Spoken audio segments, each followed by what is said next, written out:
राधे राधे जी। कैसे हैं आप सभी लोग? आप सभी लोग स्वस्थ होंगे, कुशल मंगल होंगे। आप सभी के स्वास्थ्य और कुशल मंगल की कामना मैं भगवान जी से करती हूँ कि आप सभी लोग स्वस्थ रहें और कुशल मंगल रहें। आज हम बात करेंगे कृष्ण जी के मुकुट में धारण मोर पंख की। जैसे कि हम जानते हैं कि कान्हा का रूप हम मोर पंख और बांसुरी के बिना इमेजिन नहीं कर सकते। हम जब भी कान्हा को याद करते हैं तो हम उन्हें मुकुट में मोरपंख और हाथों में बंसरी धारण करे हुए ही देखते हैं। क्यों? क्योंकि हमने कान्हा को हमेशा ही मोरपंख धारण करे हुए देखा है। और जो कान्हा है वो विष्णु जी के अवतारों में से एक है, जिन्होंने श्रृंगार धारण किया है, जिन्हें हम बिना श्रृंगार के इमेजिन नहीं कर सकते। हम जब भी कान्हा का रूप को याद करते हैं, जब भी हम कृष्णा को याद करते हैं, तब हम उन्हें श्रृंगारित रूप में ही याद करते हैं। कभी हमने उन्हें बिना श्रृंगार किए हुए देखा ही नहीं। वह हमेशा ही श्रृंगार किए होते हैं। उन्होंने मुकुट में मोरपंख धारण किया होता है। हाथों में अद्भुत बांसुरी धारण की होती है। उन्हें मोरपंख बहुत प्रिय है और उन्हें बांसुरी भी बहुत प्रिय है। चलो फिर आज हम बात करते हैं कि उन्होंने मोरपंख धारण क्यों किया। जैसे कि आप सभी जानते हैं, मोर हमारा राष्ट्रीय पक्षी है और वह एक पवित्र पक्षी माना जाता है। क्यों? क्योंकि वह पूरा जीवन ब्रह्मचर्य रहता है, ब्रह्मचर्य धारण करके रखता है। जो मादा मोर होती है वह नर मोर के आंसू पीकर गर्भ धारण करती है, जिससे अन्य मोरों की उत्पत्ति होती है। इसलिए कृष्ण जी को मोरपंख अति प्रिय है। और जब भी हम इमेजिन करते हैं, जब भी हम देखते हैं, मोरपंख को राधा के प्रेम का प्रतीक माना जाता है।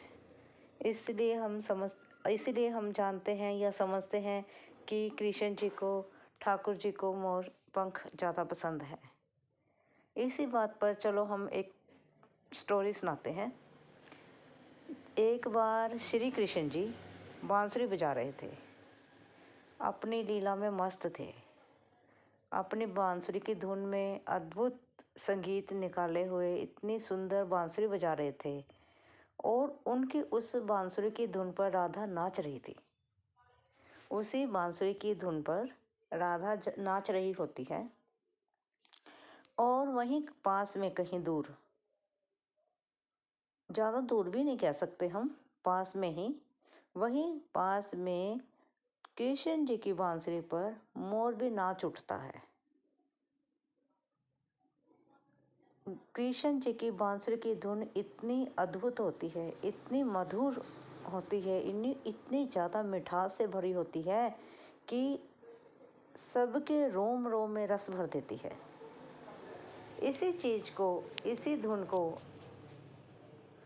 धारण कर राधा अब मस्त मगन होकर नाच रही होती है। उसी मस्ती में जब मोर नाचने लगता है, तब उस नाचने की छनकाहट से, उस नाचने की हलचल से मोर का जो है ना, मोर पंख गिर जाता है। इसलिए उसको राधा का प्रतीक कहा जाता है। इसीलिए मोर पंख को राधा जी का प्रतीक कहा जाता है। फिर जब कृष्ण जी ने देखा, जब ठाकुर जी ने देखा कि मोर का नाचते नाचते मोर पंख गिर गया है, तब कृष्ण जी ने उस मोर पंख को उठाया और अपने मुकुट में धारण कर लिया। इसलिए तब से ही कृष्ण जी अपने मुकुट में मोरपंख धारण करे हुए हैं और वह मोरपंख के साथ ही सज्जित रहते हैं, बांसुरी के साथ शोभित रहते हैं और हम भी उन्हें उसी रूप में पसंद करते हैं। और हम भी जब ठाकुर जी की ड्रेसें लाते हैं या कृष्ण जी के लिए पगड़ी लाते हैं, तो हम भी उसमें स्पेशली ही देखते हैं कि उसमें मोर पंख है। अब तो और हमने कई बार देखा है कि मोर पंख को अगर ध्यान से देखा जाए तो जो उसमें मोर पंख में आँख बनी होती है वह राधा उसमें ऐसा लगता है कि ऐसे प्रतीत होता है जैसे कि मानो उसमें राधा लिखा हो, राधा, राधे, राधे। कभी बोल कर देखो, राधे, कितना अद्भुत लगता है। और तब से ही कृष्ण जी अपने मुकुट में मोर पंख धारण करे रखते हैं। अब आज हम जान पाए हैं कि कृष्ण जी ने अपने मुकुट में मोर पंख क्यों धारण किया था। देखा जाए, मोर और नाग की आपस में दुश्मनी होती है, ठीक है ना जी। लेकिन इससे हमें यह प्रतीत होता है कि कृष्ण जी हमें यह संदेश देते हैं कि दोस्ती और दुश्मनी कुछ भी नहीं है, सब एक दूसरे के पहलू हैं, एक सिक्के के दो पहलू हैं। जैसे नाग और मोर की दुश्मनी है, वह उससे परे होकर हमें यह सिखा रहे हैं कि दोस्ती में रहो, दुश्मनी कुछ नहीं रखा है, कि दुश्मनी में कुछ नहीं रखा है, प्रेम पूर्वक रहो, अपना जीवन अद्भुत रखो और भगवान की मस्ती में मस्त रहो। यह थी कृष्ण जी की मुकुट की कहानी और बांसुरी की कहानी। अगर आपको अच्छी लगी हो, लाइक और सब्सक्राइब जरूर करें। Thank you ji.